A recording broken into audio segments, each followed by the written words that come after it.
So I might have been a little late on starting the timer, so it's 13 seconds to go, but hello everyone, and welcome back! It's been a while, huh? Yeah, it's been a while. It's been a little bit. But hello! Hello everyone, and welcome back to Boosters and Space Tape relaunched! Yes, I even remembered it this time. Why is the capture card not working? I had...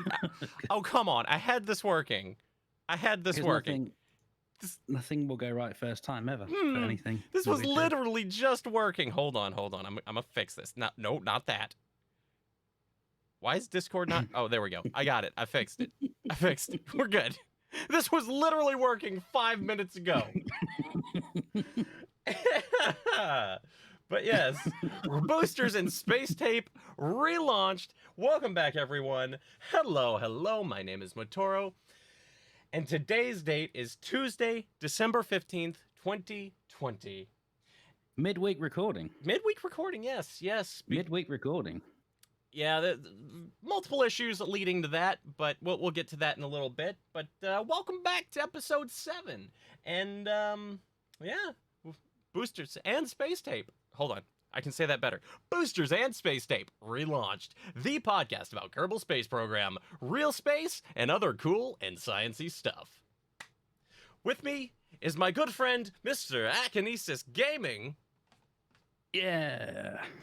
And that's where it ends today. That's where it ends today, because Red's been feeling under the weather, and Digi is unfortunately not able to join us because he has some temp work that he does during the week. Now, we're like we said, we're recording and this. It's a midweek recording. It's a midweek recording. I think also, this is the first time ever. There's a lot of firsts today. I've just realized. Yeah, it really is.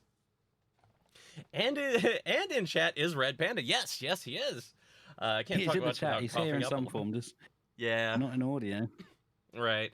Well, Red, the important thing is that A, you don't have COVID, and B, that you rest up and get well as soon as possible. And Digi is working. Yes. I don't think Digi will be popping in. No, I don't think so. Actually, isn't it? I think it's still like 5 or 6 in the morning for him right now. It is. Because we're recording 2 hours earlier than we usually do. I think it's 7:30 in the morning for Digi, I believe. That sounds about right. Maybe because not only we're recording a lot earlier than we normally do as well, aren't we? There's that. There's compounding firsts. Yeah, so we're sorry for delaying this episode as much as we have, but hey, episode 5 and 6 are out, so thank him. Yeah, I got them out eventually. He did. Well, episode 6 was fine. I got that out in a few days once I was able to start that. It's episode 5 that was the problem child. Yeah. Because of all the audio issues, which was my fault. But I've never done so much awesome editing. It probably doesn't sound it, but if you heard the original compared to how it sounds now, well, I can only pat myself on the back. But that's what I'm doing. Hang you on. can have a go, aren't you? Wait. I'm trying. Where do I need to go? Oh, over there. Here, I'm gonna pat you on the back. Wait, no, that way. But no one will ever know. No one will ever know. So, I don't even remember when our last episode was. I think it was in October at this point. Yeah. That feels about right. Yeah, it was. We've delayed so many times. Okay, so part of that is my fault. Lots of different reasons. Part of that is my fault because of last... well, actually, yes, it's you and your launches, really, isn't it? I got 5 launches in 5 weeks. Don't judge me. We'll get to that. You're doing better than last time. We'll get to that. Yeah. But, without further ado, yeah, we're sorry for the delay. We're here, finally. And hopefully he won't have as much post-episode editing as usual. No, I don't think I will do. I think we'll be all right. Yeah. I have checked the audio this time, and it's recording correctly. Good. Perfect. Yeah. But it's a midweek one, which we haven't done before. There's just 2 of us, which we've not done before. All right. We're starting earlier, which we've not done before. And we're doing a podcast that has absolutely zero new news Well, in the KSP2 front, anyway, Kind which of. we've never done before. I mean, kind of. I mean, there's a few things in there. We'll get to it, but there's one thing to. Is there? I thought there was. Well, are we looking at the same script? We are, yes. Well, there's two things. Look, okay, look. Most of this new stuff came out like 4 days after episode 6. I know. I expect that they're gonna announce something on December. What's today? December 15th. We're gonna see something on the 19th. I guarantee it. Yes. Yeah. Do you know? I was thinking because. Well, let's just talk about it now because we're looking at. We were. I was looking at the KSP stuff, and they've gone quiet for a couple of weeks. Yep. After doing all the announcements that they've done, which to me means that they're going to release 1.11, and they'll probably do that tomorrow. Probably after we've odds are because the last 3 episodes we've done. Quiet. Yep. The last 3 episodes. The last episode, well, we actually said there's nothing to talk about. There's not even an announcement of 1.11, I think. And and then boom, all of a sudden there's loads of you. But at least KSP is flush with things to talk about. It really is. It's KSP2, which there's little to talk about, but will be an interesting discussion nonetheless, I think. Because I'm pretty sure after the last gaming's like in the early start as well. Yes, I'm pretty sure after our start timings always hinge around Digi. This is true. Yeah. Because that Australian time zone is just a pain in the side. Well, especially now that we have to juggle 3 time zones. Yes, because I'm back in the UK. It's got 3 time zones to juggle. So we're still not getting it right. Yeah, right. Because you and I were in a little bit of disagreement, and I still don't know who's actually right. Okay, all right. What time is it for you right now? It is currently 3:33 p.m. Yeah, I must have misread what you said then, because we're actually both right in our thoughts. I think you thought I was talking in Eastern time. I don't know what I was doing. Because it was an hour off, and... I was doing it wrong, whatever I was doing. Mistakes happen. Time zones are stupid. I think we can all agree on that. We should just go off UTC, because that's what it's for. Pardon me a moment. And then we just have... My soda just spat on my nose. Oh. Because that's what UTC is for. Is to stop these problems from happening, but we just don't do it. You know what? I need to get a clock to put into UTC on my desk, and that way we can just sync it all up. That's not a bad idea, actually. I might get 3 little clocks lined up. Let's do it. Because I need an Australian time anyway. Yes. Because I have family in Australia, so I'm not just being a nerd about it. It is actually useful for me for family reasons. He just wants UTC because that's his time zone. Yeah, and Red's in chat and it's my time zone. Until it goes to British summertime. But anyway, right.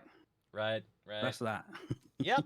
So we'll get to KSP in a minute, but we're not gonna, just because we're down 2 hosts right now, we're not gonna skip our personal progress. So I guess I'll just kick this off because I've had quite a productive time since the last episode. Well, you said you went to... Well, hopefully you all have, because it's been that long. Otherwise, it'd be quite a boring life. Where do I start? Where do I... Oh, I think that's where I'll start. I graduated. Oh, yes. Congratulations. Thank you. And for the viewers at home listening, I'm holding up my degree sleeve. Because there's nothing in it right now. They're mailing it. I was going to say, is there anything in it? They're mailing it. That off eBay. But on top of graduating and getting a nice job on my senior thesis, I have seen 5 launches since our last episode. NROL 101, Crew 1, what was the third one? CRS 21. What was after that? And ROL 44. It finally launched after 4 months and 2 failed trips. And of course, Sirius XM7 on this past Sunday. Okay, so those last 3 were all in effectively 1 trip, which is why this episode got delayed yet another few days. So that's on me. Yeah. That Well, at one's least on it me. went. I was not missing a third launch in one trip, okay? Okay. Technically 2 trips because I went down there for CRS 21, drove back to graduate right there. Um, and then immediately drove back down for NRL 44, which is a Delta 4 Heavy, and Sirius XM7. It's an 11-hour drive one way for those that do not know how far I live away from the from Cape Canaveral. 750 miles. It was painful, but worth it. So, yeah, that's me. That was worth it. So the recording where we skipped up this weekend just gone as well. Yep. A rocket actually launched on that weekend. Correct. It was Good. initially going to go on Friday, but they scrubbed it for mission assurance or something along those lines. I think it was ground support equipment related. This was Sirius XM7. And then I didn't actually ask you whether it went or not. So it was supposed to go Friday morning, which which case I was going to drive immediately back and we were going to record on Saturday. But because it's scrubbed, and the guys can attest to this, I was like, hey, who's going to be able to make it on Saturday? Because it was a 48-hour turnaround. Needless to say, I stuck it out for Sunday morning. It launched at 12:30, and it was fantastic. And we're all set. But it would, I mean, yeah. No. It wouldn't have worked out anyway. No. I don't think things weren't in the cards. Plus, Red was not feeling well by then anyway. No. So, I mean, we were going to be without him either way. So that's what I was, Red, yeah. Red, once again, I am so very happy it's not COVID, and please do get well soon. But he's in chat. Yes. I don't know what Digi's doing. I don't know. Digi. Well, it's mid-recording, so Digi. Because in the last, because I obviously listen to these when I record them, so I kind of remember a bit better, I suppose. But Digi was unemployed. He's now got a new job. So temp job. Digi. But I think it's a temp job. Yeah, it's only temping, but at least it's something. Yeah. So he's working. Because I thought I'd come up with the crazy and brilliant idea that we can record midweek, and then Digi went, actually, I'm working again. I was like, oh, that won't work. Maybe when he's done with the temping, so we can try for midweek. Who knows? Well, maybe. Because I like this. This feels kind of good on a Tuesday. I don't know about you. Yeah, well, yeah. It's a bit weird for me as well. Well, the house is quiet, so normally I've got my kids over, right? Or something's going on, so the house is very quiet, and I don't have to worry about being woken up because for the time that we start. It's about midnight for me. By the time we get going, it's probably more like 1 o'clock. By the time we finish recording, it could be past 3 a.m.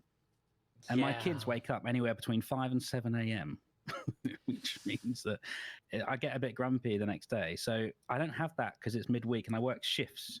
Ooh. I do 24 hours on and 24 hours off. So I'm on my 24-hour off watch. Right. So it means that I don't have to get up tomorrow morning for anything. So this works out really well for me, really well. But I don't think it's something. This isn't a permanent solution because I don't think Digi would be able to do it. Right. Because he's. I think he's the 9 to 5. Right. Worker type.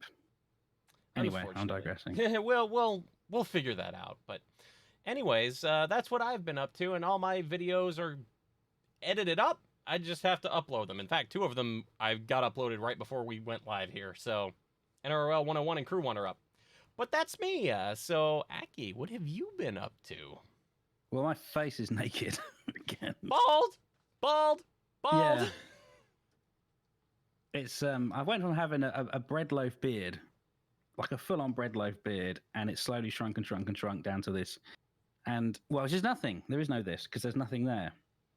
No, because of the climate, shall we say, of everything, I have to wear masks, and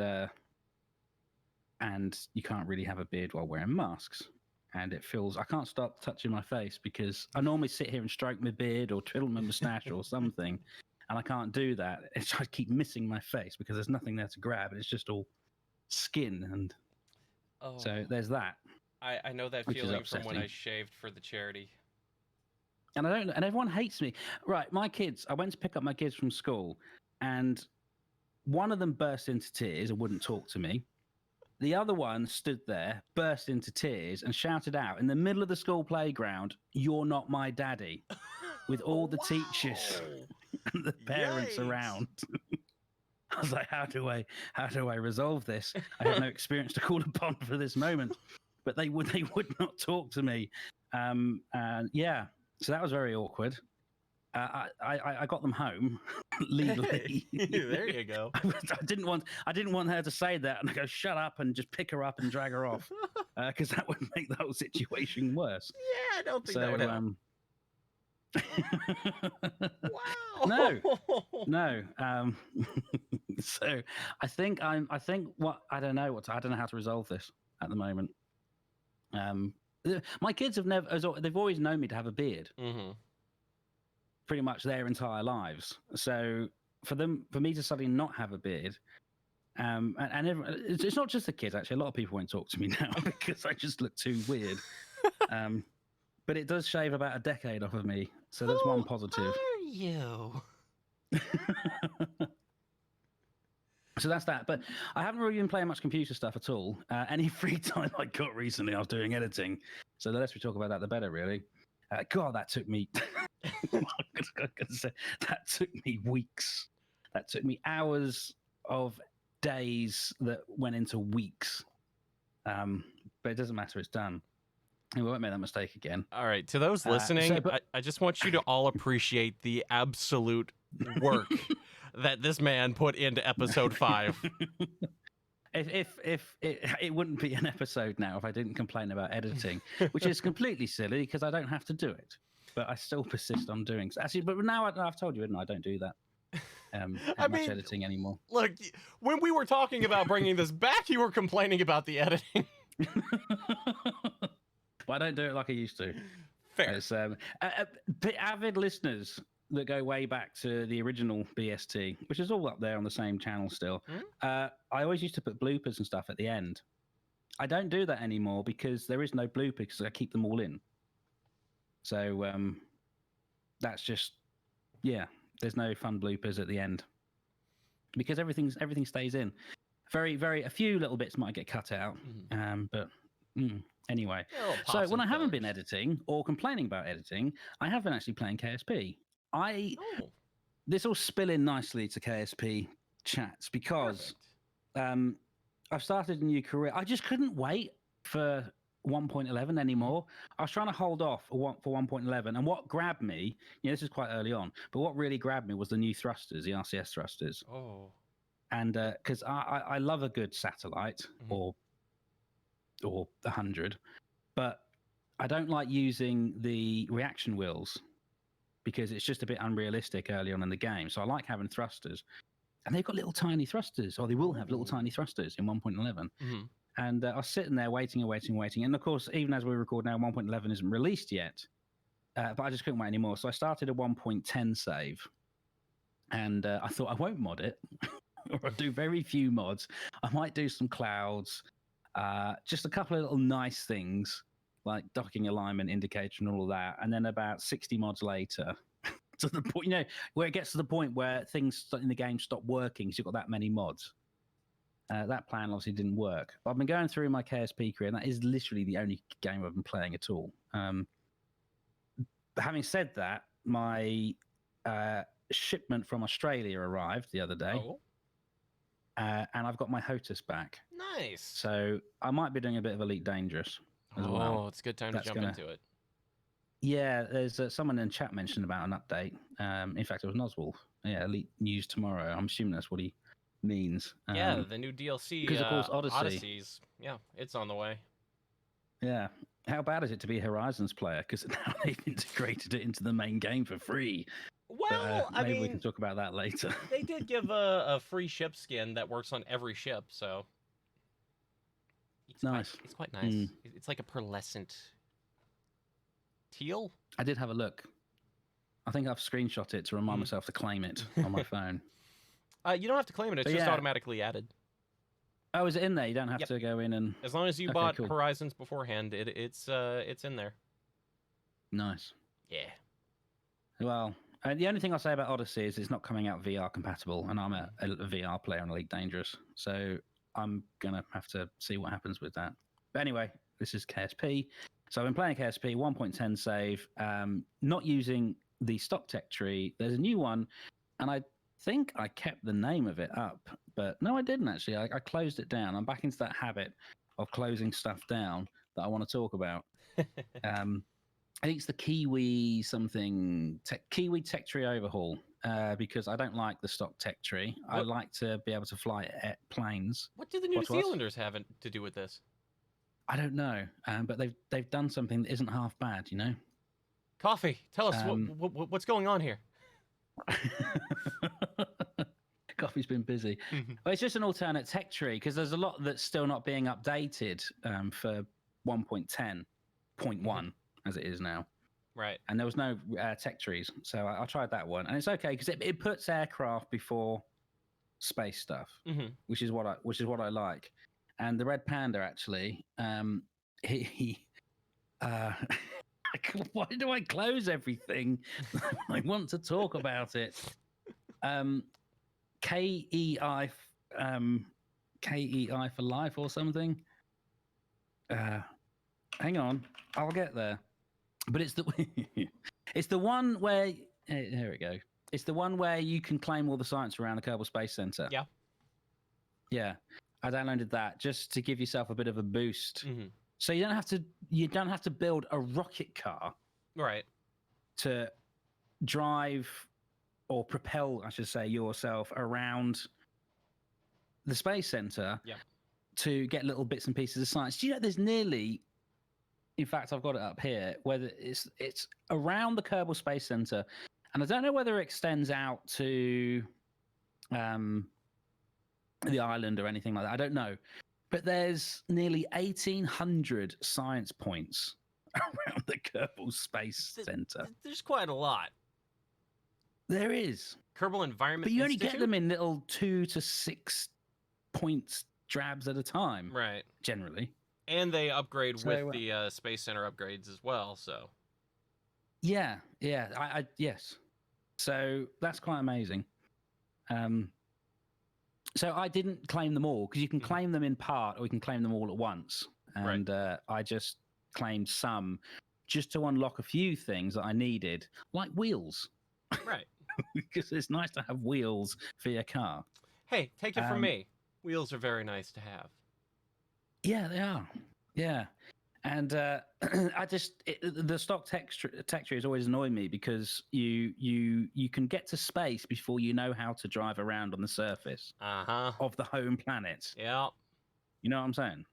So this tech tree kind of fixes that. Last I checked, we had wagons before we had rockets, so. Well, yeah. That's what I thought. That's what the history books say anyway. Right? So, yeah, I've been doing a 1.10 save, and I've been trying some new mods that I wouldn't normally use. Gravity Turn's one of them, just to automate some stuff. Yeah, it gets you nearly to orbit. Okay. And gives you a constant engine burn as well, generally. Ooh. Rather than the usual early tricks of just getting your apoaps up to 70 Ks plus and then drifting for the last 50 kilometers. You know what I mean? Yeah.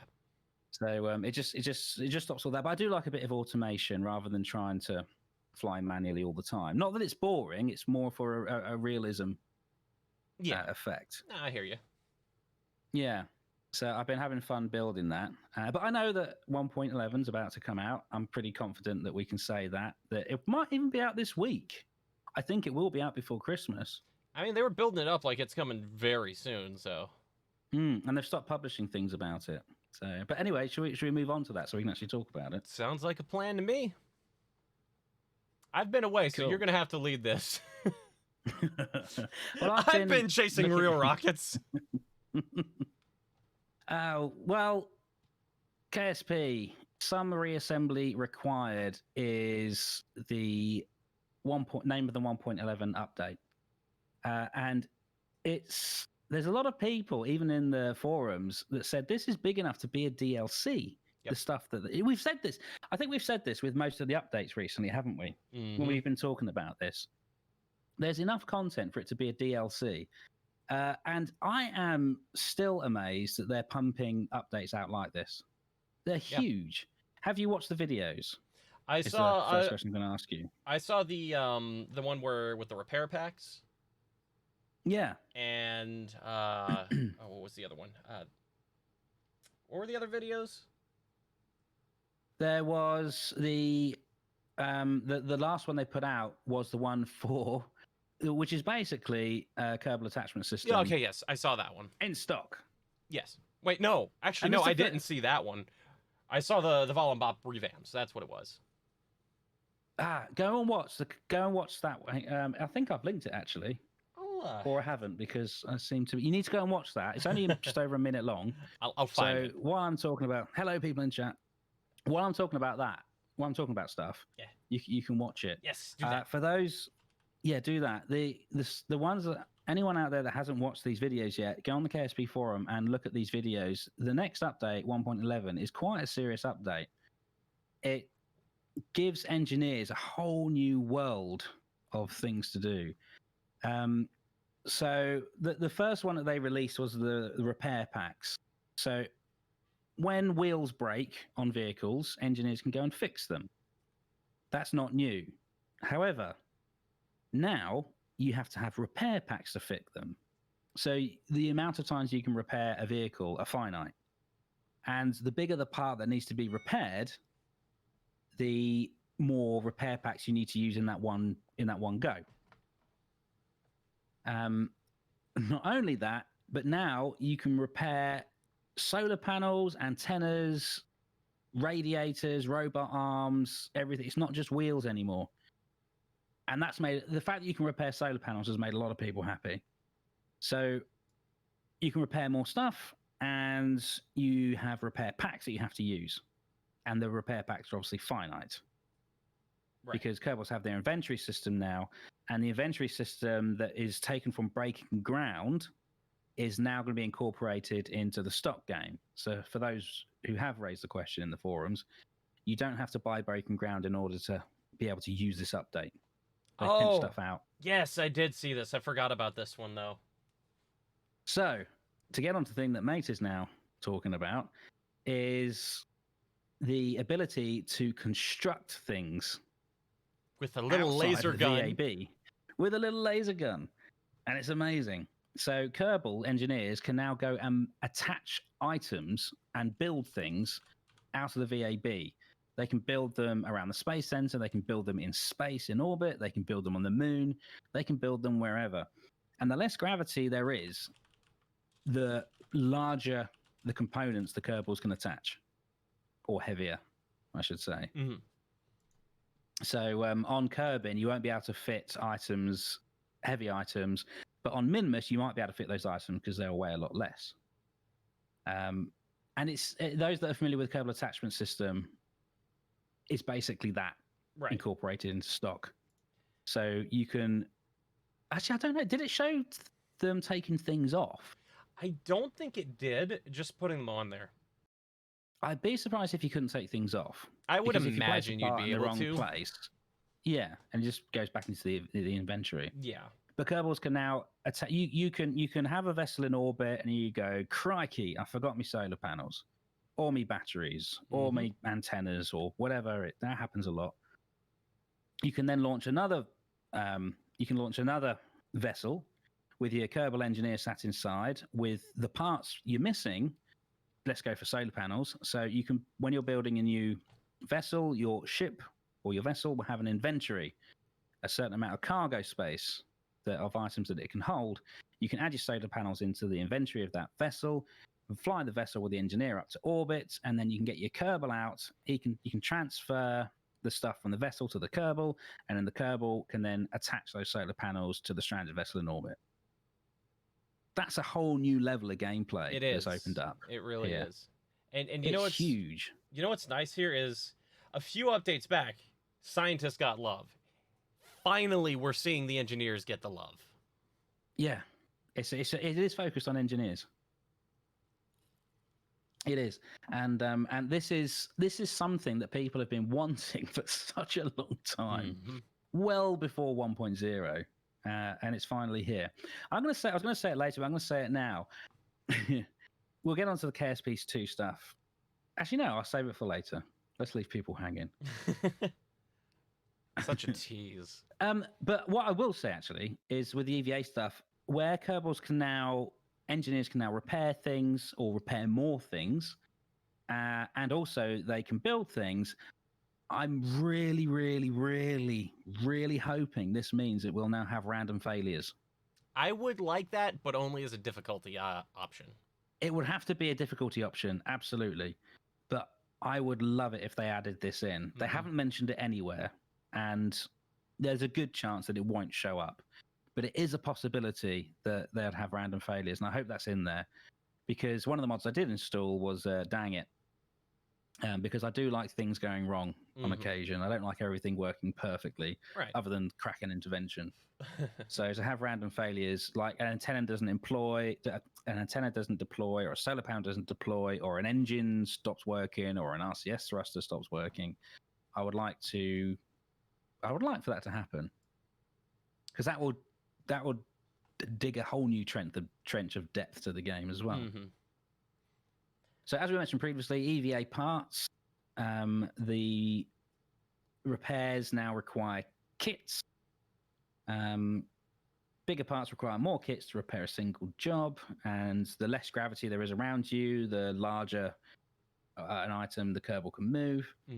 To go with this, there's new contracts, of course. So what they have done is new contracts. For example, you can take on a contract where you'll be asked to find and assemble a damaged rover and then drive it to a designated waypoint. That's a really nice thing as well. I like this.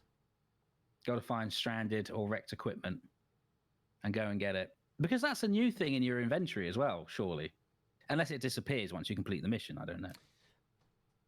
But it's going to be interesting how they're going to balance that. Because they're going to have to pre-build this rover, for instance, and leave it somewhere. Do you know what I mean? The system's going to have to be... what's the word? What is the word? But anyway, it's going to have to... You know what I mean? Post, edit. You know what I'm trying to say. Fix it in post. We'll fix it in post. But there's... so they'll have to have a system in the game that builds these vehicles. Right. And then surely you can claim them. Salvage rights and all that. Right. There's also mention, I don't really know what this means, but EVA Science Experiment Kit. I can't remember seeing it in the videos, but the Kerbals are now able to run situation-based experiments. I would have to imagine that stems from the surface experiments that that came a few updates back. You know, the ones like the mystery goo and the ionographer. I can't remember the name of the update or what number it was. Wasn't that was that Breaking Ground? That was the expansion, wasn't it? Was it Breaking Ground? I wonder if it's an alternative to an EVA report. You got to have a science kit. So the engineers have got repair kits. The engineers have repair kits. The scientists, I guess, have experiment kits. Maybe? And you can perform an experiment, much like an EVA report. Right. And it'll do one of 3 actions as well. Apparently, they've got a variety of actions that they'll do when they're performing these science experiments. I don't know what they are. Interesting. But I think it's kind of similar to the EVA report. But repair kits, science kits, I think they're one and the same thing. Right. What else we got? The revamped RCS. Oh, and they look so blocks that I was going on about earlier. And lights. Not only have yes, and lights. The RCS blocks. So we've got new blocks. Well, they're all revamped. There's new ones, and also there's miniature ones. Yeah. Which is what I'm very excited about for the satellites, because I don't like using the reaction wheels straight away as your means of turning a craft around. Because in the tech tree, you don't unlock RCS blocks till quite late on, the tech tree that I'm using anyway. Right. And RCS blocks would surely come before reaction wheels. And these are very reminiscent of like the ones in Restock. Are they? Restock I haven't Plus, seen the Restock parts. Yeah, okay. I didn't install Restock on Restock Plus. I nearly did. I think I did actually, and then removed it, and I can't remember why. I think I was having mod conflicts. But It's a wonderful mod. Yeah. Well, I'll just have to take your word for that. Yeah. So it's not enough RCS blocks, and now they're putting some more RCS blocks in, which is good. And then the new lights. And in the new lights, we have. I've actually linked this. Oh, you did, huh? Reasonably organized. Here, I can read them off. Navigation lights, color changing navigation lights. There you go. Light strips. Strip lights, dome lights. Work lamps. Spotlights. Work lamps and work lamps stand. And I don't know why they're advertising. I've just noticed. What? They've got little solar panels on them. Yeah. On the work lamps. Yep. I've just noticed that. The spotlights. Do you think you'll be able to control them because they look like they move? Because you've got one that's flush to its mount, and then the other ones are tilted. Do you think they'll be directionable? I'm going to imagine that they'll be invertible, but that would probably be it. Yeah. That would be my guess. To see what they do with those. But the work lamps, because well, what would you use work lamps for? But now we know. Base building in the dark? Yes, exactly. Yeah, if you want to build a base that's permanently in the dark or is a long time in the dark, you're going to need work lamps to build it. Or say, like, at the Mohawk. That's why they're there now. At the Mohawk, indeed. So, yeah, I looked at them and thought, why would you use them? And but they released this before they released the what the engineers can do. And if you take a look at I'm assuming you're looking at the same graphic that I am. You see in the top left that customizable light colors? Blink. It looks like they've redone the interface for that. Well, they have, haven't they? Yeah. I wonder if that's going to... I wonder if that's going to be like a Spectrum color picker, almost. Oh, so you have like your 24 million colors or whatever. Oh. Be any color. Mm-hmm. I would like that. Because, I mean, I think that's how the suit colors work for the futuristic suit, is it? Yes, of course, because you can have as many... Yeah. Yeah. There's not just a select few. You can have whatever shade you've got. Exactly. You want. And also, like you said, blink. That's something new as well. Yeah, the blink period. So on the control graphic for the navigate... Well, they're above the navigate. No, because that says dome light. Right. So you can maybe have them for any lights. Yeah, you got a blink period. That's what I'm going to guess is going to be the case, because I mean, it makes sense for nav lights, but why a dome light? Well, the dome light could. The navigation lights are directional, whereas the dome lights are omnidirectional. I suppose. So you could still use them as aircraft navigation lights, like a strobe light underneath or something. Fair. Either way, I hope every light has the blink option. We're gonna make a rave. Disco memes. Yeah, exactly. So yeah, it's so all the new lights, lights, which also is long overdue, isn't it? You look at some of these stuff, you just get used to not seeing them or used to having mods for them. Right. I mean, shoot, the lights. We've had the same lights since the beginning. In the time before time, the lights were introduced. Two variants of lights. And many millennia later, new lights were finally introduced. And it's well overdue. It really is. But they're here. How many times have we said that about every update that's come out recently? Like, oh, this is well overdue. We've always wanted this. And in the time before time. But how about that retractable sun visor? I know. So if you watch the video, engineering video where they show like the Kerbal attachment system stuff, you'll see. Yes, every time he turns on his laser, it's like well, it's the sun visor that comes down, as you'd be used to seeing on any astronaut that you look at in photo of in space or video. But the sun visor, when he fires his little laser off for attaching things, it's like why can I not remember any words when I start recording? What's it called? Like a welding mask. But your welding mask, yeah. So it comes down when he's welding, and then goes back up again when he stops. But you can turn that on permanently as well. There's the right click toggle and a switch to turn it on and off. Exactly. But the Kerbals now have retractable sun visors, and they do look like proper little astronauts now with that, don't they? They 'Cause do. that was, They do. And I love the Yeah, it's reflectivity just on one of it. those finishing touches on it.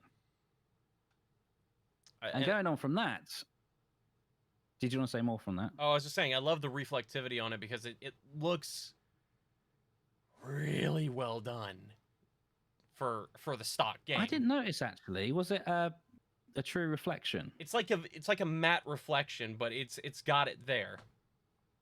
Nice. Yeah. And I see the next point you have on here. I did not read about that, and now I'm concerned. So parachutes and EVA Oh, no. jetpacks are now inventory items. Oh no. Remember when you said about that Kerbal floating off into space like it had been spaced or I'm gonna lose a lot And it was more just Kerbals now. tumbling through? Because you have to remember to put their jetpacks on now. Mm-hmm. Because if you let the Kerbal, if you EVA a Kerbal and you let go, and he hasn't got a jetpack on or in his inventory, I assume he or she is okay as long as it's in the inventory. Right. But how many years have we been playing this and never had to worry about an EVA pack? And then all of a sudden, we've got to worry about the EVA pack. How many Kerbals are going to be left floating around? I wonder how many people are going to put a Kerbal on a ship, not thinking about that, and get up there only to realize, wait, what? Exactly. It's going to happen. It's Yeah. absolutely going to happen. So many Kerbals will be lost.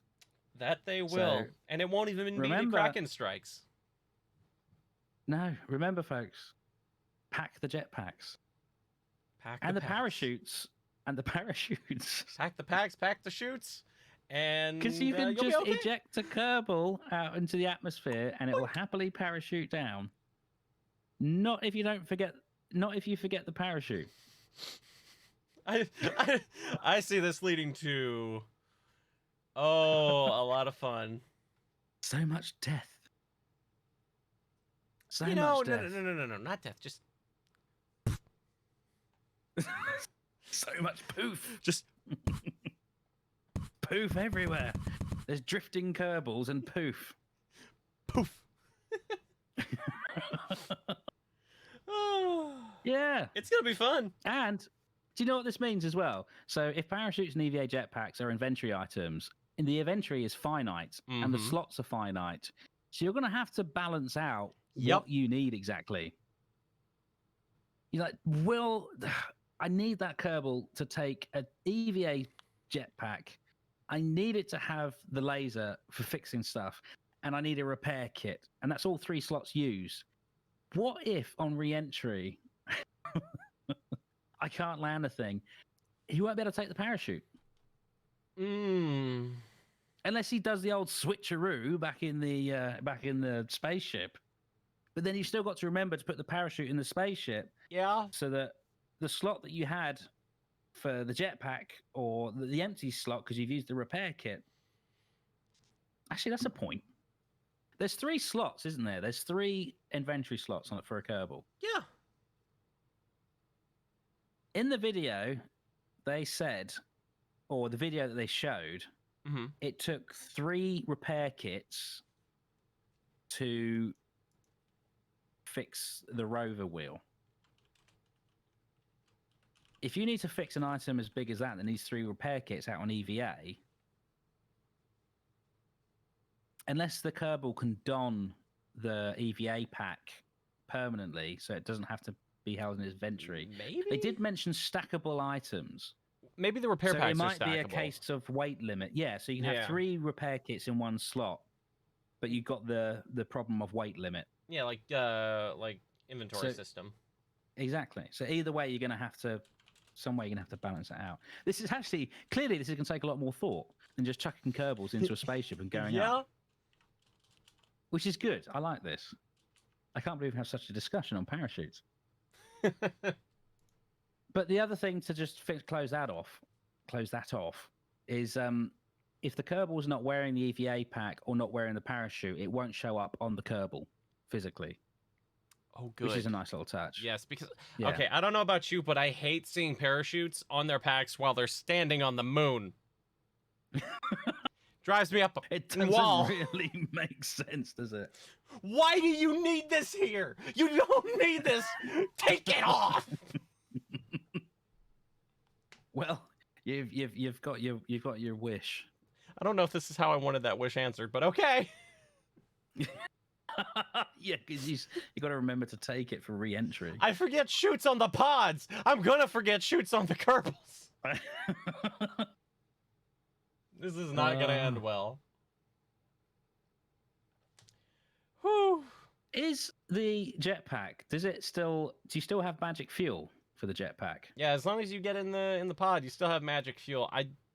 I'm surprised they've left that in this long. So it doesn't take the RCS. It doesn't deplete the RCS on the vessel. I wish it did, but nah. It's just a quirky little gimmicky fun thing, isn't it? It is. It is. But yeah, I just wonder if you'd have to take multiple EVA packs. I wonder if the EVA packs fail. I do hope they got random failures in. I see where your mindset is. I like a challenge. I can tell. I like self-pain. What I would like to see is, instead of multiple packs as refuels, you know how in inventory system they have the refuel canisters? Oh yeah. I'd much rather see that. That would be better than taking the fuel out of the ship as well. Because there's a mod that does that, isn't there? There's a mod that takes the fuel out of the ship. I think so. Don't ask me which one. Don't ask me either. Don't look at me. It stops the magic fuel. Mm-hmm. Well, the last point on this list is the Vol and Bop revamp as well. Which I believe finishes the revamps for the Julian system, if I'm not mistaken. I think it does. Because we had Lathe and we had Tylo. Pole's left, yeah. Is there still Pole to do? I think. Did they revamp Pole yet? We're on top of our game, we swear. Well, the thing is, the episodes are so sporadic at the moment, aren't they? Yeah, we're gonna try and be way more consistent in 2021. We promise. Pole already had a revamp. Okay. Vol and Bop were revamped in the latest news. So. Bop's revamped. Yeah. Yes. Okay. Well, I'll take Chat's word for it. Yeah, I'll take. But it doesn't matter. It will be done. It will, yeah. If it isn't. And in fact, I'm pretty sure that's the last body, because wasn't Elu revamped, or maybe Elu's left? I was just thinking that, but I didn't want to say it because I don't know. I don't either. I'm embarrassed about Paul. Welcome to the Kerbal Space Program podcast, Boosting the Space Tape, where we know nothing. Clearly. However, we just did record our 40th episode, if you do include the... But we started this. This is going off topic a bit, but when did we start this? 2016? No, it was before that. You'll know that, because I was brought in on episode 4 or 5.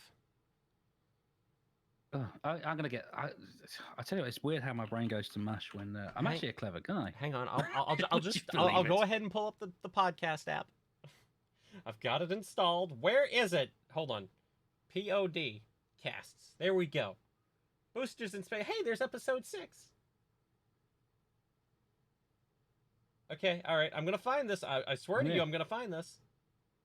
Oh yeah. Oh no. Load 50 no, 50 stop. items per page. Stop talking! Okay. 2015. Oh, 2015. There you go. You beat me. June 2015. So 5 years we've been doing this. We've released 40 episodes. Some people are in the hundreds by now. Okay, to be fair, we've been averaging like one a month. How many months are... Okay, hold on. Hey, Google, well, how many months are in 5 years?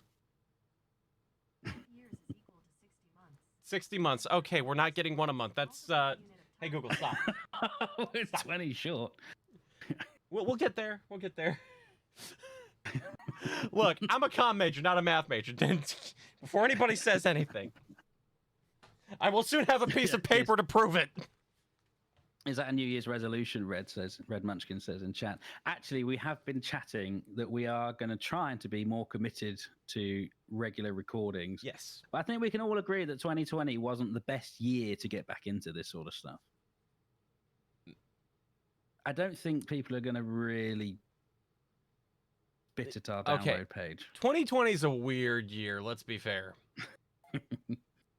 I mean, I moved country again this year. I graduated. You graduated. It's been a year. And that's just two things. Yeah. There's a lot more than that happened. Not to mention the global issue that's been plaguing the planet for like the past 8 to 10 months. Well, yeah, I got stuck in Australia. I had to buy some temporary recording equipment just to get back into this. Right. Anyway, so yeah, that's our New Year's resolution. Probably not going to stick to it, but hey, it's nice to think about. Well, we're discussing it. We're discussing it on how we can have a regular recording. But the other problem is, and this is a good segue, because I know where you're going with this. KSP2 news. KSP2 news. Oh boy. KSP2 delayed to 2020 now. 2022. KSP. I was about to say, wait, we're getting it in the next 17 days? Because we're supposed to get it this year. We're supposed to be getting it now. It's supposed to be released earlier. Yeah. Look, KSP2 delayed to 2022. Yep. Look, I'm okay. I'm totally okay with them delaying as long as they get it right. That's fine, but I just it's all. The thing is, it's all gone quiet again. Mm-hmm. On the news front, the last Developer Insights was number 7, which was a document, not a video. Oh, was it or was it a document? I thought it was a video. Whatever it was. It was a document for Developer Insights number 7, and it's unless I've missed something, but it wasn't. It was just a bit of a nice, this is what we're up to in this particular team. This is important. We will talk about it. Mm-hmm. But the big news is delayed to 2022. That's 2 years now. It's been pushed out. I mean, we weren't supposed to get it now until possibly March next year, was it? It was sometime in the fiscal year of 21. So anytime from November this year to or whatever the fiscal year is. I don't remember the exact timing on that. Yeah, whatever. But it was 20.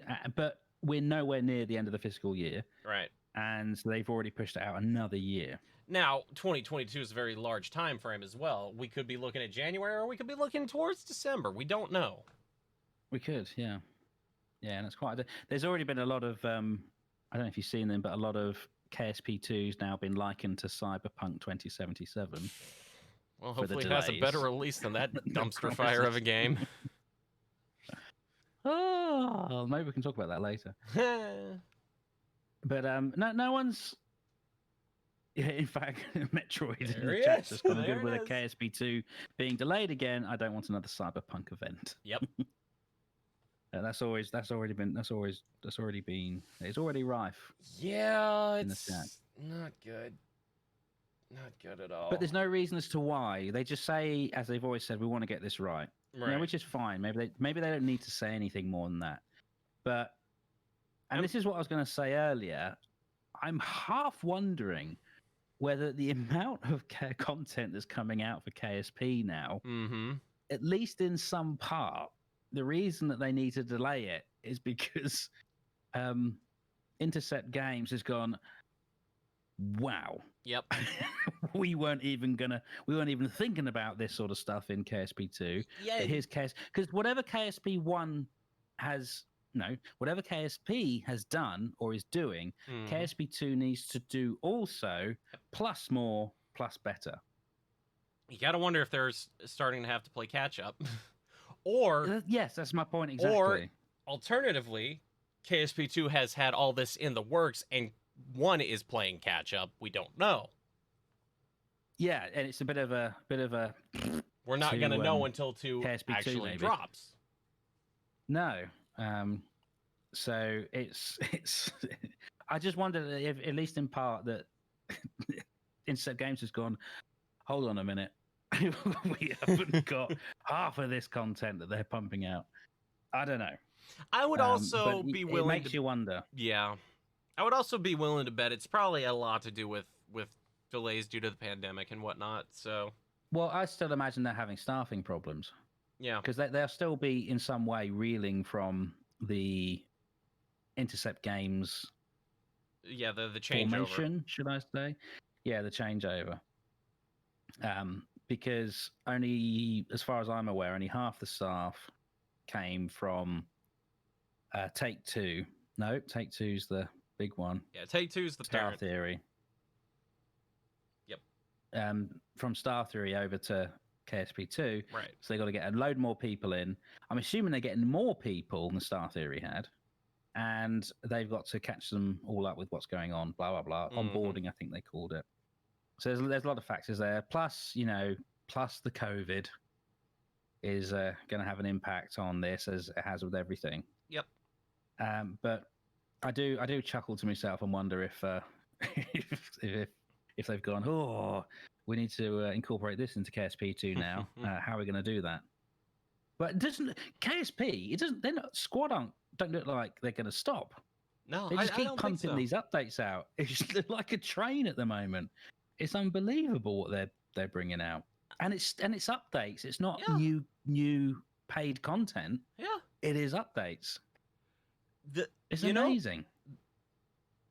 The closest thing I think I could compare it to with the amount of content we've gotten for Kerbal 1 in just the past year. I can't think of a better comparison than the amount of the same amount of content No Man's Sky got. Yeah. I mean, No Man's Sky was a dumpster fire at release, so there's not a comparison there, but they've gotten an adequate amount of content. KSP1 wasn't exactly a to be fair, Kerbal 1 had humble beginnings. It didn't have the hype train that No Man's Sky had leading into it. No, they didn't lie, did they? Not in any. There was no high expectation. I mean, it started with Harvester. Kerbal, because it was very transparent. Right. Through the development. It started as Harvester's passion project, so. Want KSP2 to be really good, but keeping expectations realistic. Hype always leads to disappointment. 100% agreed, Metroid. Well, one thing they are not doing is hyping. That's true. Yeah, but no, they are not hyping anything.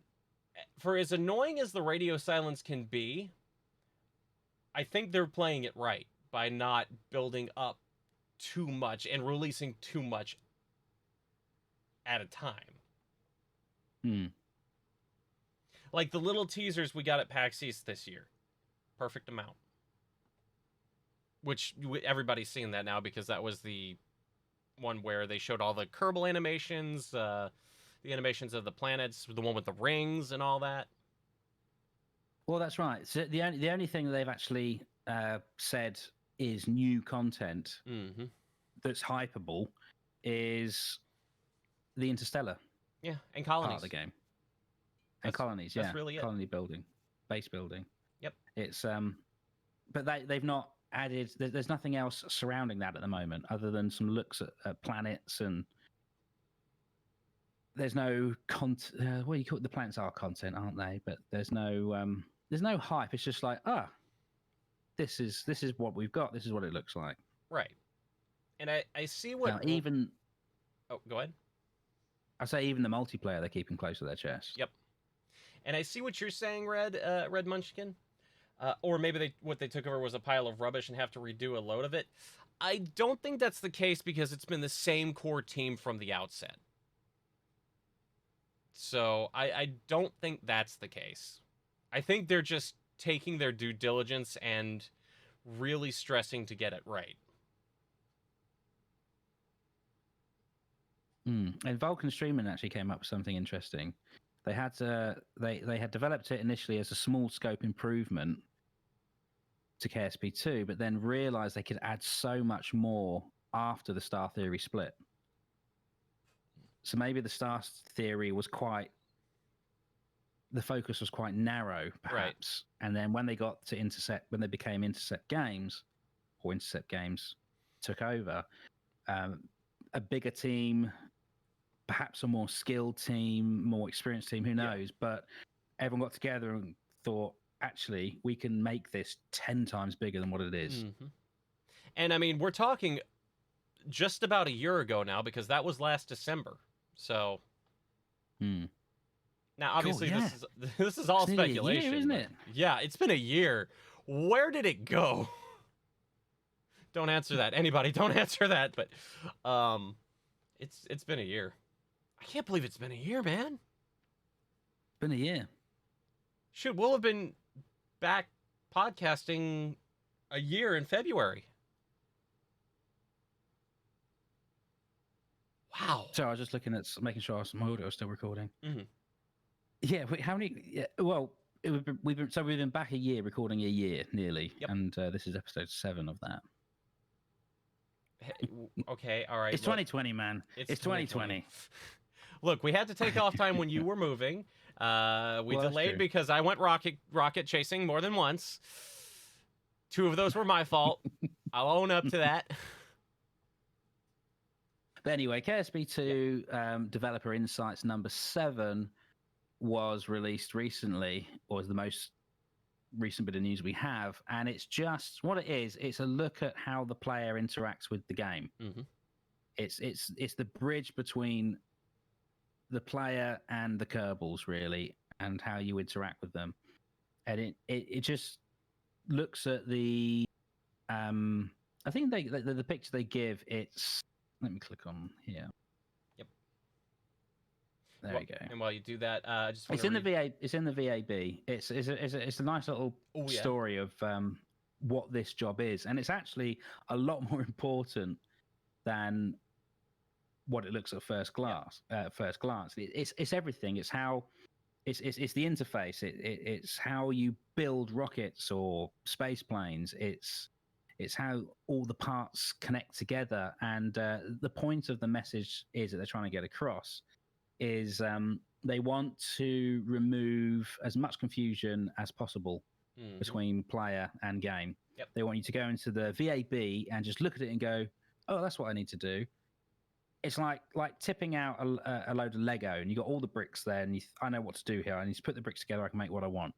Rather than opening up a box of Technic Lego, I'm going back some years now, and seeing all the parts arranged in particular little places, and this big instruction manual falls out. You're like, I can't be bothered with this. So that's the analogy I just came up with. I think people understand what I mean by that. Yep. And it's very familiar as well. It's a very familiar, the construction methods in the VAB. It looks, if this is a screenshot of what's going on in the game right now that they're developing, then I don't actually, it might be a little bit of jiggery pokery from current KSP stuff. And it's more of a vision than it is actual gameplay. The way the parts are highlighted, the attachment nodes and all that look good. And I think that red fear around it is that a distance that you can move one object away from another once it's attached, perhaps, with the gizmos. And there's text there, but it's too small. Can I click on the picture? No. Yeah, I see that, but the parts they're using look like very, very much like KSP parts. Well, in fact, they are KSP parts. Right. Oh yeah, part proximity. That's what it says. That's what it says, is it? Okay, yep. Cool. I think that's where the connection, the node connections, start to interact with one another. At least that's what I think it means. Which, because if you look at the between the nodes, you'll see a little dotted line connecting them. Yes. Yeah. Yes. I'm gonna guess that's what that means. It's actually a very important development side of the game, but that's the news for KSP2. That's it. And I want to read this comment from Metroid. Well, these 2 comments, because it hits the nail on the head very well. The KSP2 devs did the right thing and told us that the gameplay elements will be almost the same from KSP1, so we know what to expect and there's not too much speculation. Therefore, hype won't build as much. Most of the things they showed us was quality of life and immersion improvements. KSP1 is a really great game in its core. It just needs a lot of polishing and code rework, and that's what KSP2 is really, basically. And that's really what it is. We've all played Kerbal here. It's no secret that game has needed a rework from the ground up for a long time. Yeah. And definitely. If KSP2 is going to be as polished as they're leading on that it will be, it's going to be night and day. I think it is going to be it's going to be familiar, but it's going to be a very different game. Yeah. And that's good. You want it to be. Yep. You don't want it to be a carbon copy of KSP just with better graphics and a little bit more to do. Right. So, but yeah, the way KSP is going, they're not showing any signs of giving up anytime soon. Not at all. And one of the main focuses of what Nate was saying about KSP2 is that the plan is for it to have at least 10 years of life in it from modding and DLCs. Right. And that needs to be set from the get-go. And that's one of the reasons for the delays. I don't think that's so much of the problem because KSP's it's 9 years, isn't it? And it's clearly still... Well, actually, if you go from release date, when was it released? Let me see. I'll pull that up real quick. Kerbal Space Program release... No, not review. Release date. I want to say... Because I looked this up a few episodes ago. Yeah, June 24th, 2011. That was when it went... to the first public release for early access, wasn't it? Yep. That was version 0.7.3. And when was 1.0? Well, 0.9, which was beta, remember that. Yeah. That was December 14th, 2014, so 6 years and 1 day ago to the day. Okay. And 1.0, well, if I can find it, where is 1.0? Well, okay. Shortly after, 0.90 didn't last long, did it? The 27th of April, 2015. 2015. Yep. So we had 4 months of beta. So if we go from 1.0 release, it's had 5 years so far, and there's no signs of it slowing down. None at all. It's still a very active community, still a very heavy modding community. It was quiet for a couple years there, but now that Take-Two owns the IP, everything's just went from 0 to whoop. And frankly, I'm happy about it. Well, it's Private Division, wasn't it? Private Division, yeah. Okay, well, Take-Two's the parent. A subsidiary from... Take-Two's the parent. Private Division's the publisher, and then Interceptor's the dev. Yeah. But that's where it branches off, isn't it? So Private, it'd be Squad would be the developer. And I suppose all these updates did start coming out in this way when Private Division took over. And he did say that they'll have access to a lot more staff and a lot more tools. Yep. Which does explain. I suppose in a way they're also using this, and it'd be silly not to really, as they use KSP as a bit of a test run for new content. I could see it. And if it works, they'll chuck it in KSP too. Yeah. I mean, they're in the same engine. I don't see why not. Granted, I mean, that's really simplifying things, and I'm sure it's not going to be that easy to just transfer things over, but... No. But to prove that it can work but in also Unity, from a user perspective as well. To see how the players, if this stuff is getting used in KSP, there's probably elements of KSP that won't make it to KSP2 because they're just not used. Right. People aren't interested in them or whatever. Asteroids. So a bit of a... I'd rather have asteroids than not have asteroids. Asteroids are just lame. I've still got to find the comments. I haven't found any comments yet. They take a while to pop up. They're fun though. And They're as fun. Red Munchkin says as well, the updates constantly coming out with KSP1 helps the game and keeps the game and the interest going for KSP2. Indeed. Well, as Metroid actually has pointed out, that KSP2 has been developed by people that loved playing KSP1. Yes, that's a huge difference to it. That not to just me is the most important thing here to keep in mind. Yes. It's people with a passion. It's being made by fans. Mm-hmm. Made by fans for the fans, and these fans actually know what they're doing. Yeah, because Philippe went in blind with it, didn't he? Essentially. Yeah. He did. I mean, and no shade to him. What he did with just that idea is incredible. Could be dangerous too, trying to make it too perfect. We'll see, Noswolf. But, we've been going on about KSP2 and KSP here for quite a while. Yeah. Yeah, so, I mean, not to really drag things on here, I think we've said about all we need to say on it. There's no Digi to derail us either. Right? No Digi We're still to yammering derail on. Yeah. But there's no Red in his words of wisdom. You know what? It's just... You're not wrong. But we know he's out there, listening, watching. Yeah, we better say nice things, actually. I'm watching you. Akinesis and Matoro. Always watching. But should we go on to real space then? Shall we? Yeah, let's save some of this discussion for when the guys are back. Yeah, consider I had two things in KSP news. It's gone on for ages. Hey, I mean, it was a fun discussion, though. It was. It was an important one to have. Quite. Okay, real space. So, in real space, there's been quite a lot going on since our last episode. Woo, boy. Okay. Where do we even start? None of this is in chronological order, so don't expect it in that. No. We just threw it on here. Fire stuff, which has just melted into all the stuff that you've been putting in now. You do your stuff first, because your stuff's the interesting stuff. I don't know. Right. In fact, I might even say some of the things that I've put in. Hey, we'll just bounce around here. So, we're going to start this off with one of the biggest things that happened in the last few months.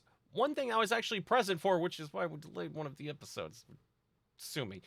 But I was there to watch 4 astronauts launch on an American rocket from American soil. What's the other A? American airspace. It flew up through. Oh, American astronauts on American rockets from American soil. Although there was a JAXA astronaut on there too. So, and let me just say real quick before we get into the juice of this. If you're not following Soichi Noguchi on Twitter, do that, because his photography from space is absolutely incredible. But yes, I was present for the Crew 1 launch, which that happened on November 15th. And it was the first operational mission carrying astronauts from Kennedy Space Center since the shutdown of the space shuttle program. DM2 was a test flight. This is the first operational mission. And they're currently up there right now. Mike Hopkins, Victor Glover, Shannon Walker, and Soichi Noguchi.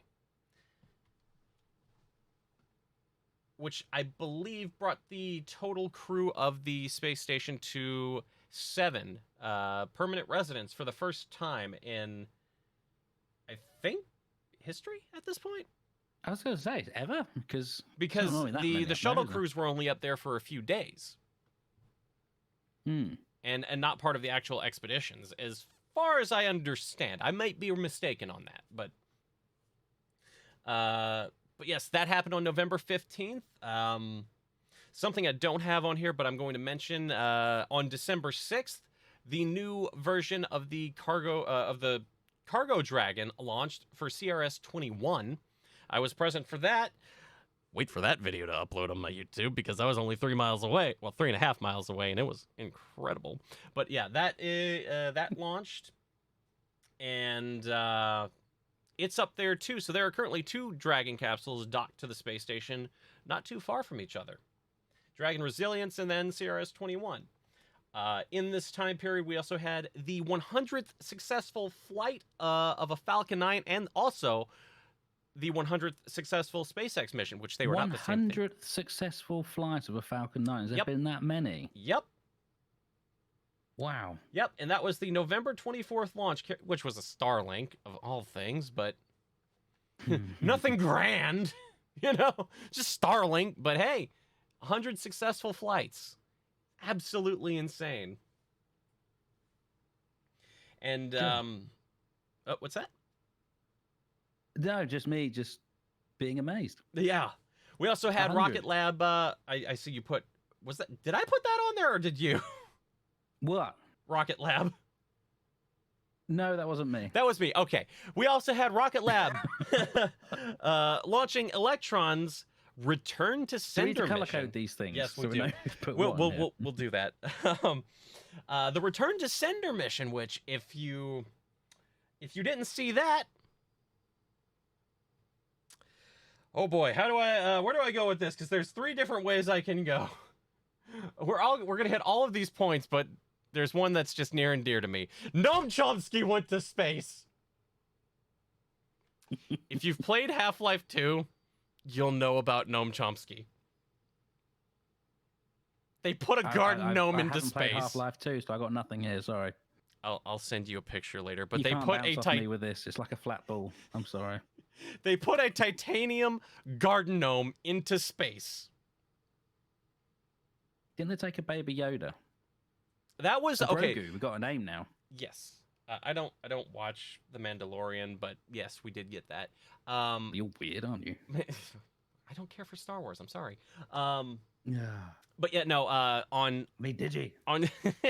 on Crew 1, there was a baby Yoda, Grogu, plush toy as the G-force or the 0G indicator. So just like Tremor and Earthy from DM1 and DM2. So they take a little mascot up every time.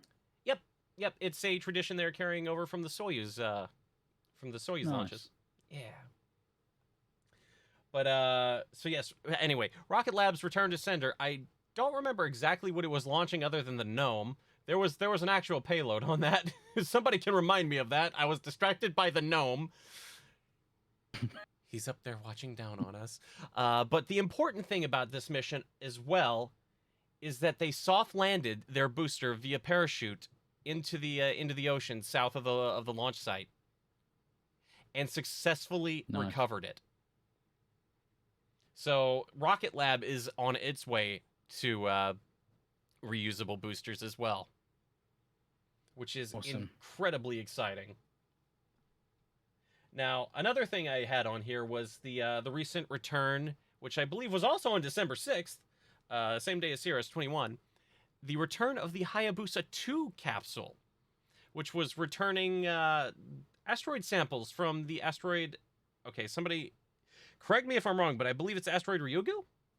I probably butchered that. I don't try and say these things. I think it's Ryugu. I just say I stop at asteroid.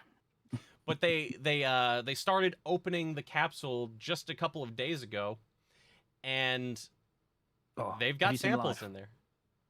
Oh, good. Yeah, it successfully touched down, and I believe they're only through the first seal of the capsule, if I understood that article correctly. I'll have to dig it up and give a source later, but they cracked into it, and this is just in the where the sampler dumped into, but they have particles and what's the word I'm trying to think of here? We're Samples? doing samples, thank you. We're doing good at remembering things today. Yeah, there were particles and samples in just the collection. Forgive me for this word. Orifice? in the Too early in collection the evening port. for those words. They were in there, and they're expecting that there's even more in the capsule itself, in the proper part of the capsule. Didn't that probe have an overload of samples? Metroid, you're thinking of Osiris Rex, which we'll get to that. Because that also did a thing in the last month and a half. But yeah, There's been a lot of space stuff. there has been. There's been a lot of space. Well, mind you, we're recording. Yep. Infrequently, but Yeah. even so, there's still a lot of space stuff going on right now. Yeah. But yeah, Hayabusa 2 did that, and well, while you're mentioning that, China's got its moon samples on the way back from the moon as we speak. Yes, it does. Just to finish off the Hayabusa 2 thing, so the orbiter that was with it dropped the capsule into the atmosphere, and it's going off to another asteroid, which is, I don't know the name of it, but I saw the metric on it. It's not done. It's not done. No, it's going to arrive there in here, have this, and I'll see you later. In like 2 or 3 years. It's off to another asteroid. Yep. And this asteroid's no larger than a blue whale. So it's a really tiny little guy. And that's about it for Hayabusa 2. Just a few days ago, there's a lot of space news, by the way. All right. I'm going to apologize for this ahead of time because I'm obligated to mention it, but just a few days ago, the SXM-7, Sirius XM-7 Falcon 9 mission saw the 7th reuse of booster 1051, which also was the 69th landing of a Falcon 9 booster. It's still too early for these sort of words. We're putting these words together. It's a good job Digi's not here. Yeah, right. Isn't it? Otherwise, we'd be in a whole different conversation by now already. Yeah. Oh my good lord. Oh dear. Okay, let me look up the list for this next one, for this next point, because there was a lot to this. But just a few days ago, we also had, on the same day that Starship SN8 took off, which we'll get to that, we also had a very large announcement in regard to the Artemis program. The Artemis team has been announced. The astronauts that will be going to the moon. No matter who's the first out of this group, these people will be going to the moon. And there's 18 of them. There's 18 so I'm of them. your thunder here. I've just got a little bit excited, that's all. We have... This is my excited voice. Yep. We have Joseph Akaba, Kayla Barron, Raja Chari, Matthew Dominic, Victor Glover, Warren Hoberg, Johnny Kim, Christina Cook, Kajel Lindgren, I probably butchered that, by the way, Nicole Mann, Anne McLean, Jessica Meir, Jasmine Mogbali, I think I pronounced that right, Kate Rubens, Frank Rubio, Scott Tingle, Jessica Watkins, and Stephanie Wilson. Scott Tingle. Yeah, Scott Tingle. That name is awesome. I know, right? But that is the Artemis team. Tingle. One of them is going to be the next man on the moon, and one of them is going to be the first woman on the moon. And that's incredible. Oh, who do you think will get off first? I've seen people theorizing about this. Gotta be a woman, isn't it? Yeah. Well, I mean, there's going to be a diverse crew on the first Artemis. What? That's going to be Artemis 2 or 3 probably at this point. But and that's something else I forgot to add to the real space is that SLS is approaching its next the final tests of its screen run. But we'll get to that probably in the next episode. I'm going to lean with what people are theorizing here, and that it's probably going to be Anne McLean since she's a test pilot. So it would make sense for her to be on the first flight, the first operational crewed flight. Well, I think we should do a little bit of background research and start placing bets. Okay, from Vulcan we've got a little thing cool going for on the podcast. From Vulcan we've got Artemis 1 is the Orion flyby, Artemis 2 is the crewed orbit, and Artemis 3 is the crewed landing. Oh, so they're not going to do a dummy landing like on Apollo 10. It's going to be interesting to see how it goes, but it's super exciting because I don't think anybody was expecting that to be announced just the other day. Are they still on for 2024? For now, we'll see about that. We'll see about Cyberpunk that. 2077 flashbacks. At the very least, we should, fingers crossed, we should get Artemis 1. Just noticed all the bruises all over my arm. Oh, jeez. We should get Artemis 1 at the very least next year, pending any more delays. because, like I said, SLS is approaching the end of the green run, and they're already starting to stack the SRBs in the VAB. Oh, nice. Yeah. Artemis 1, Orion, flyby. Yeah, so it just sounds a bit weird. Are they going off into solar orbit after that? Do you know what I mean? I hear you. I hear you. It's just, for my knowledge of KSP and stuff, it just sounds sorry, that is KSP. A lunar flyby. Say it with me, Aki. Lunar. A lunar flyby, just like, hey, we're off. Bye, moon. Oh, and bye, Earth. Yeah. And then it's just going to be, all right. Apollo 10 Snoopy all over again. I'm going to hold off on the second to last point because I don't want to end it on a sad note with one of yours or the very final one. So how about we get to some of your points here? Okay. Well, we need to add some sad noises, really. Yeah, because I'll just let's just get that one out the way. The horse in the room? No, the elephant in the room. Why would there be a horse in the room? Arecibo. I don't know what goes on in your room, mate. Pour one out for Arecibo today. Arecibo Observatory. Sad noises.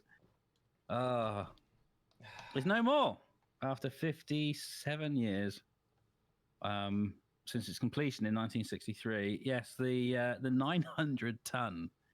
I had to read that twice. Yeah. The 900-ton instrument platform collapsed into the 305-meter or 1,000-foot dish on the 1st of December. So this very month. Did you see the video of that? Yes, I was going to. Yes, I was wondering if people have seen videos. The video, yeah. It's quite horrendous, really. It really is. I'm just glad nobody was hurt with it. Well, yeah, because they were going to do inspections and everything, weren't they? In fact, some of the footage that was caught was from a drone, so... Yes, it was, wasn't it? And that was the cables giving way. Yeah. So it had been hammered previously by hurricanes and stuff, which had weakened it all. Right. And funding had, dwindled over the years. And they just couldn't repair it. Yeah. And they were going to decommission it anyway, but this really wasn't really the send-off they were hoping for, with the instrument panel just collapsing into the dish. But the telescope operated for 57 years, so that's not bad, since its completion in 1963. So this was operating long before people have walked on the moon. Telescope had been used for radar and radio astronomy, which means that it wasn't interfered. Weather wasn't a problem for it. It didn't matter if it was cloudy or anything. It could operate 24 hours a day, 7 days a week, because weather wasn't an issue. SETI is probably... That's how I first came about knowing about the Arecibo Observatory, personally, is the search for extraterrestrial intelligence. They used this telescope for that, and they ended up sending a message to M13, and I think TheReadPanda mentioned this in a previous podcast. They sent a message to the globular cluster M13 in 1974, and that cluster is 21,000 light years away. The broadcast was powerful enough, because I think it was more of a demonstration. It was powerful enough to be visible by just about any receiver in the entire galaxy. And that's how powerful, providing there are receivers out there to receive it. As long as there's another receiver out there similar to the Arecibo, it could be heard anywhere in the galaxy. I think he spoke about this before, because they fired it directly at the globular cluster in 1974, whereas, of course, things in space move. Mm-hmm. So by the time it does cross that distance, it's going to sail straight past the globular cluster, I think. And of course, it was used by NASA for the near-Earth object detection, asteroids and stuff. But it was also used in the 1995 James Bond film, GoldenEye, starring Pierce Brosnan. And anyone's got an N64 knows this. before my but time. it is no more. It's in my time. Yeah, it is no more. It is now decommissioned. And do you know what? They probably won't even dismantle it. I think it's just going to be left there now, isn't it? Wouldn't surprise me. I don't see why they would dismantle it. It'll probably flood, and you might go canoeing in there one day. Who knows? Possible. But that's the Arecibo Space Telescope. And yes, we can end the sad noises. We'll end the sad noises and get off to stuff. Wait, what's that? You can get onto your happier stuff. Oh yeah. Well, I was gonna say we can go to a more hopeful note. Oh, look, you got your segues back. Yeah. Your segue game has returned. Thank you. Well, I was going to mention the Hope probe, which is the latest mission to Mars, launched by the United Arab Emirates. Well, actually, it was launched in Japan, but it was built by the United Arab Emirates. UAE. Yeah, the UAE. So they are joining the Mars Club, I suppose it is now. So there's quite a few nations. Yeah, I think there was what 4 missions launched to Mars this year, and they were the last of them. Or were they the third? I don't remember. No, I think at the moment there's 3 probes on the way to Mars. Because I know China's was first, but actually on the way, and then Perseverance. Is the one from India? That's arrived now, isn't it? Did it? There's a probe from India. Yeah, we're so prepared for this. Well, I wasn't going to talk about it. Fair enough. That's my excuse. But yeah, UAE has now joined the Martian Club with the space probes, and Hope will study the planet's weather and climate when it arrives in February 2021. So not long, actually. Oh, it's going to arrive pretty much the same time that Percy does. And probably the same time that we record another episode. Probably. It will also further the study into why Mars is losing its atmosphere. And what the UAE made a point of doing, actually, was they are furthering the study of Mars. They are not doing their own thing from scratch or anything. So, which is quite nice, actually. It's exciting stuff, and I'm sure we'll have more to talk about in a few months on that. But for the next episode, I know we'll have, well, maybe we'll have something to talk about with China's mission to the moon, which was Chang'e, I think. I don't know if that's how you... is it? This one. Chang'e I don't know how you say I don't know if that's how you pronounce that, but... I'd say Chang'e. But I know nothing. Same here. So, yeah, China is on the way back from the moon right now with 2 kilograms of lunar soil. And it's the first to be brought back since the Soviets' Luna 24 probe in 1976. Quite a long time between. As we speak. Yeah. Everyone lost interest in the moon, and all of a sudden... Now hi, we're going to the moon again. How are you? Asteroids. Asteroids? 18 asteroids. 18 candidates. Yeah? I mean, on the asteroid note, I mean... bruising. All the bruising under my arms. I've just noticed I've got bruises from just lifting my arms up in the camera. On the asteroid note, I'm brave. I'm brave. We do have the Hayabusa stuff, which is JAXA's asteroid sample return mission, like we mentioned earlier. But also, I believe, I don't remember exactly when we recorded the last episode. It was in October, but I'm pretty sure OSIRIS-REx did its sample right after we recorded our episode, so we should talk about that too. Okay, let's do that. So OSIRIS-REx is NASA's asteroid return sample return mission for which is in a partnership with JAXA and Hayabusa. So the way I understand it is once OSIRIS-REx returns in 2023, we're going to basically exchange samples from the asteroids, portions of the samples at least. So we have stuff from Ryugu, and Japan gets something from... One. Yeah. Well, no, that's going to arrive in, I think, 2023. But we're going to get samples to look at from Ryugu, and they're going to get samples from Bennu, because as far as we know, OSIRIS-REx's tag maneuver, touch and go sampling mission, TAGSAM, it did good. They had stuff spilling out of it. So, as far as we know, it did what it was supposed to do. But we'll find out in 2023. I don't know what month that's supposed to arrive, but it's in 2023. So, Yeah, we've got to exciting get through stuff is going 2021 on. and 2022 first. Right? Hey, as long as we have Kerbal 2 before that asteroid sample gets back, I'm happy. Race is on. The race is on. And finally, More we're bets to coming make. we're coming to the end of the Real Space segment here because there's only 3 more points. We're going to go with the sad one next. Well, not necessarily sad, but the kind of what happened Is this point. the one with Kaboom next to it on the script? No, it's not. That one's a happy Oh. point.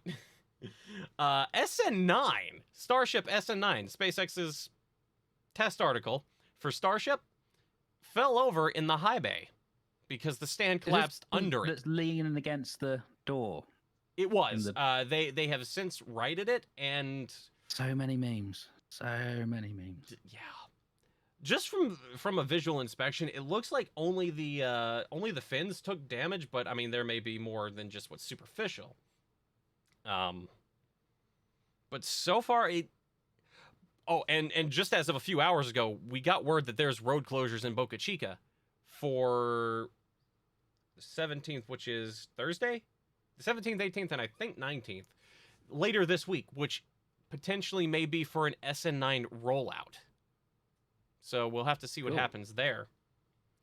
You going to that launch? I want to. Oh, I want to. Because you know why? Starship SN8. While I was driving to Florida last Thursday for NRL 44 and SXM7, whoo boy, I found a place to pull over and watch a 47-meter tall rocket do a thing.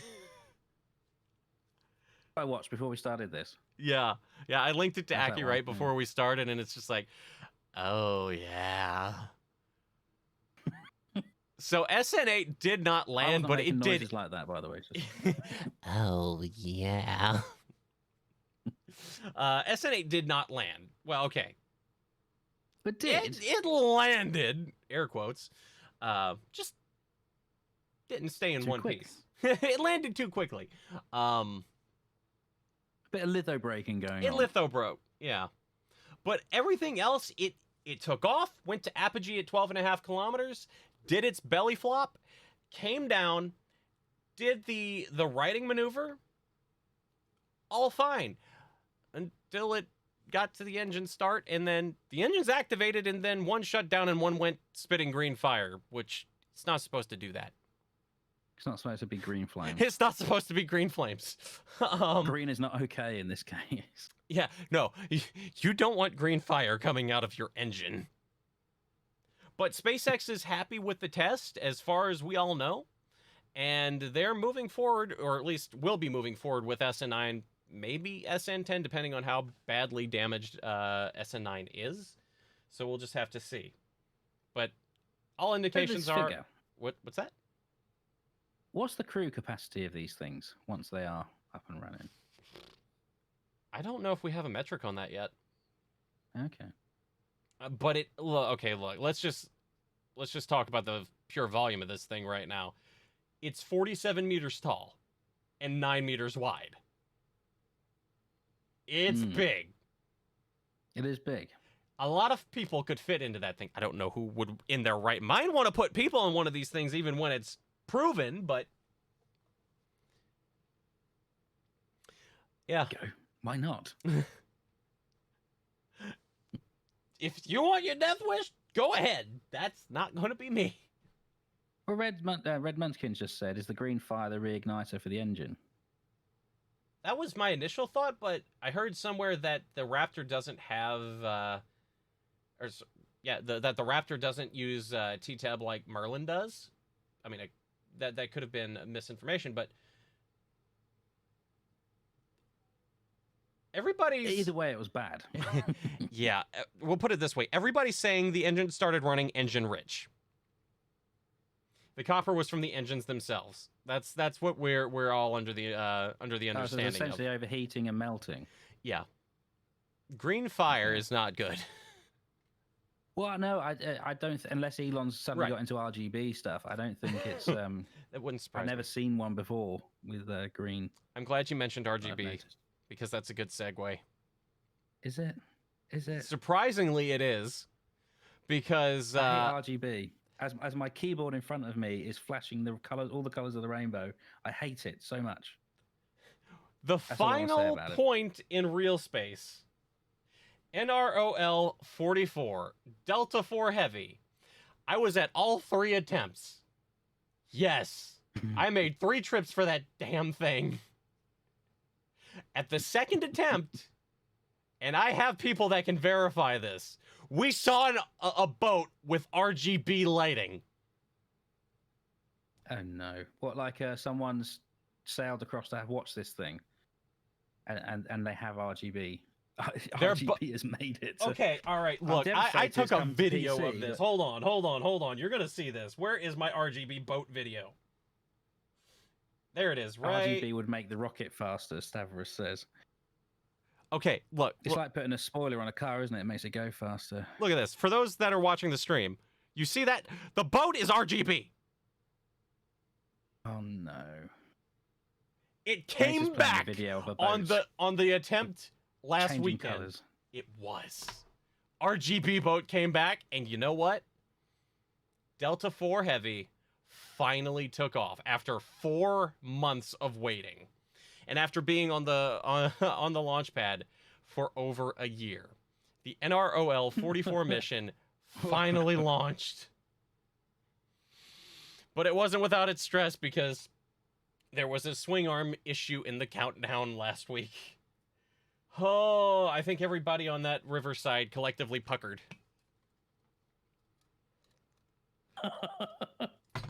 You felt the tension on that riverside. And then they got the go for launch and it was like, yes! You'll and then there's yeah. When my video of it comes out, headphone warning.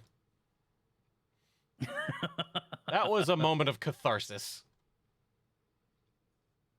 But it was good times. I'd be there with you in the ecstasy, but I just can't get over the RGB boat. I can't move past that. I mean, it's understandable. It's a bit ridiculous. But I consider RGB boat a good luck charm, so. Okay. So now you want to see RGB boats every time you go to a launch. You damn tootin' I do. But yeah, that's about all I had for real space, and I think that's all you had for real space too, huh? Yes. I think it is. Yeah, I mean, I didn't have much. I thought I had a lot, and then you started putting stuff in, and then you started putting more stuff in over my stuff, and I was like, oh. To be fair, a lot of this happened in like the last week. RGB boat, yes. RGB boat in chat. No, I don't understand RGB personally. I'm not an artist. Says the guy with the rainbow keyboard right now that's been doing that the whole time I've been sat here. But in fact, I'll turn it off. Hey, don't feel bad. I have RGB lights. Watch this. Watch this right here. You're going to love this. You're going to love my lights. If I can find my lights. I have RGB lights. Oh, studio lights. I thought you were going to pull out a key ring or something, but no, you are RGB color changing right now. Philips Hue, baby. From, of course, from an app on your phone. You can control all the lights in your room. Oh, I love it. I have a new PC case down here, and they all come with RGB fans, and I haven't transferred my old PC into the new PC case because of the RGB fans pretty much at the moment. I don't know what to do about it. I don't understand it. Fair. Well... But then I am grumpy. Anyways, with the conclusion of our real space segment there, I think that's about all we had to talk about. Unless we had should also mail. Wish everyone a Merry Christmas and a Happy New Year as well. Yes, indeed. Because we probably won't record again before any of that happens. Yeah, I mean, it's December 15th now. I don't see us recording in the next 16 days. No. We'll be back in January, maybe. let's not put Maybe. a date. You're not even getting a date this time. We'll be back when we're we're not back. going to put dates in. We'll be back when we're back. Yep. Although we have discussed being more consistent with the recordings next year, but yeah, you know, the start of 2021 does not for a second mean that the world is suddenly going to become okay. Not at all. It's just a date. So the stuff that's going on right now is still going to be going on in 2021. Yep. So we can only apologize for the lack of consistent recordings and also the amount of time that the recording happens and then the episode gets released into the podcast platforms. But I'm not planning to move to another country next year. I'll say that much. Yeah. And so hey, I don't have this bothering me anymore. So yes, you've finished your education. I've packed in traveling the world. I don't know. Red's just consistent anyway, and Digi's got to get a new job. He needs to get a new time zone first off, and a new time zone. That would be nice. We're at literally the different corners of the globe trying to make this work, so it's a little difficult. That's a problem in itself quite often. Because I had to change weekends because we record at 5 p.m. my times, which is the same for Red, midnight for Aki usually, and I think like 9 a.m. for Digi. So it's a balancing 8 a.m. 8 a.m. Oh, it's supposed to be 8 a.m. supposed to be for Digi, and it all hinges around Digi. So when the time zones change, we adjust the recordings so that Digi always stays at 8 o'clock because he can't record any later because it's already midnight for me, and we can't record any earlier because it's we're starting at 8 a.m. for Digi. Yep. Which it's fair. Everybody has their lives, so we gotta work around that. And Noswall's asking if I'm going to stream again. I don't know. I don't know. I've got a new job where I work 24-hour shifts. Oh. So when I'm not working those shifts, I'm either with my children or sleeping. Hey, sleeping's good. Sleeping's very good. It is very good. I haven't worked shifts in, I was trying to say the other day, in a very, very, very long time. Over 10 years. Oh, wow. So to suddenly get thrown back into shift work is oh, jeez. It'd be challenging. All right. Anyways, with that all said, I think we'll go ahead and kick on the music and start our outro here. What say you, Aki? Sounds good. All right. Well, let me get that running, and we'll call it an episode. So with all that said, thank you everyone for tuning in to episode 7 of the Boosters and Space Tape relaunched podcast. We'll be back in the new year. Keep an eye out on our social medias for when that'll be, which I am going to poke around at somebody here in down there, in a moment about utilizing our Instagram at some point. Yeah, I'm slowly getting to grips with Instagram. Yeah. I do plan on being more proactive with the social medias as well. So yeah, just keep an eye out on our social medias for those updates, and we'll get them out to you. We'd also like to thank Popsky for our commissioned intro and outro music, which you hear now. You can find all his music on his Bandcamp at popsky.bandcamp.com. Follow us on Twitter, YouTube, Instagram, Facebook. Twitter, YouTube, Instagram, and Facebook at Boosters and Space Tape. Except on YouTube, it's my channel because that makes sense for some reason. I'll fix that in the script later, whatever. Well, these are recorded on your channel, so they might as well go on your YouTube channel. We don't have a Boosters and Space Tape websites as such. No, we don't. Maybe in the new year. Anyway, you can shoot any questions or feedback to Boosters and Space Tape. You can shoot any feedback to Boosters and Space Tape at gmail.com or shoot us Twitter DMs to the Boosters and Space Tape account. I believe they're open public. To keep up with the live record. we'll check that. To keep up with the live recordings, you can follow here on my channel, on my Twitch channel, twitch.tv/Matoro, Matoro. And finally, you can subscribe to Boosters and Space Tape on the various platforms, including iTunes, Libsyn, Spotify, and iHeartRadio. With all of that said, thank you everyone once again for watching. I have been Matoro, and with me, Akinesis. I'm pointing the wrong way again. Akinesis Gaming. Hello. Goodbye. Hello, goodbye. We'll see you next time. Toodle pip. Toodle-doo, cheerio. TTFN. Thanks again, everyone, and we'll catch you soon for more Kerbal, Real Space, and other cool and sciencey stuff. Until next time, bye-bye. Whenever that'll be. Right? See y'all around. When that'll be. Bye!